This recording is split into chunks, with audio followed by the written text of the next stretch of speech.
السلام عليكم ورحمة الله وبركاته. النهارده يا جماعة إن شاء الله جايبه لكم فيديو ويا رب يعجبكم، بس قبل ما نبدأ نصلي على النبي. متنسوش يا جماعة الاشتراك واللايك والكومنتات بتاعتكم، يا رب أي حد بيقدم محتوى يعينه ويقويه على التصوير وعلى الفكرة ذات نفسها. النهارده يا جماعة جايبه لكم فيديو عن الملين اللي معاه عملة الملين يحتفظ بيها أو يحب يبيعها بسعر، هتبيع بسعر كويس جدا. هقول لكم الملين اللي بيجيب فلوس سنة كام بالظبط. يلا نبدأ، وقبل ما نبدأ نصلي على النبي ونذكر الله. النهارده جايبه لكم عملة الملين، وأقول لكم العملات اللي في الملين اللي هي القديمة قوي سنة كام اللي هي بتجيب فلوس، عشان مش كل العملات برضو بتجيب سعر كويس. في عملات بتتباع بالكيلو يا جماعه، برضو في عملات بس اللي هي الجديده بتتباع بالكيلو، القديمه هي اللي بتتباع بالقطعه الواحده. تعالوا اقول لكم كل سنه كام بالظبط، عشان وانت بتروح تبيع العمله يبقى عارف العمله اللي في ايدك بتساوي كام او سنه. وممكن يسالك في التليفون العمله اللي معاك دي سنه كام، هتقول له سنه كذا، هيقول لك العمله دي تساوي مبلغ كذا. انت عارف العمله كل ما بتبقى قديمه كل ما بيبقى سعرها يبقى احسن وقت. تعالى ده اول عمله اللي هو 1 مليم. 1 مليم اللي هو الفضه اللي هو مرسوم عليه نسر في الظهر، وده شكله من قدام. ده 1 مليم.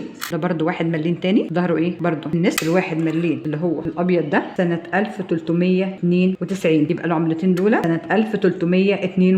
في عمله برضو تاني معانا في منها في واحد برضو ملين اللي هو النحاس، برضو نفس الفرق، في فرق بين الفضه في فرق بين النحاس، والنسر ده يختلف عن النسر ده. بص كده الشكل ده غير الشكل ده خالص، ده شكل وده شكل تاني، ده شكل وده شكل تاني. يبقى احنا عندنا ملين، الاثنين ملين دول سنه 1392 المليونات اللي هم الفضه، في ملين برضو اللي هو نفس السنه برضو بتاعتهم اللي هو النحاس. يبقى انا معايا كده ال3 مليون دول. معانا برضو ملين تاني اللي هو الملين ده لسنه 1960، الواحد ملين الاصفر ده سنه 1960. في ملين تاني تعالى نشوف الاثنين ملين عندهم سنه كام دي يا جماعه. السعر دي برضو هتباع برضو بنفس فئه الاسعار برضو بتاعتها اللي الاثنين ملين، برضو شكلها صغير جدا، برضو مرسوم عليها نسر في الظهر سنه 1962. يبقى العملتين دول في الستينات والعملتين دول 1392. يبقى عندي الواحد ملين وعندي الاثنين ملين، وعندي بقى كمان جايبه لكم تاني معايا ال10 ملين سنه 1958. ده الوش بتاعها وده الظهر بتاعها.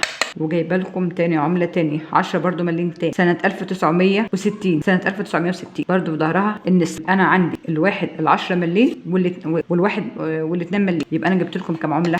بدانا من 1 ملين ل2 ملين ل10 ملين، وكل سنه مختلفه عن السنه اللي بعديها. اللي معاها عمله اللي معاها العملات تبع الملين ده من 1 ملين لحد 10 ملين دي بتجيب اسعار كويس. اسال اي حد او اسال اي حد بيشتري عملات او بيبيع عملات، قول له انا معايا عملات من فئه ال1 ملين، معايا مثلا 1 ملين 2 ملين 10 حسب العمله اللي معاك، وشوف انها هتاخد فيها سعر كام. ويا رب السعر اللي يديهولك يعجبك. ويا جماعه ما تنسوش يا جماعه الاشتراك واللايك والكومنتات بتاعتكم، وشكرا ليكم على اي حد بيتابعني. ويا رب اي محتوى اقدمه لكم يا رب يعجبكم، وشكرا ليكم والسلام عليكم ورحمه الله وبركاته. ربنا يا رب يوفقنا جميعا يا رب.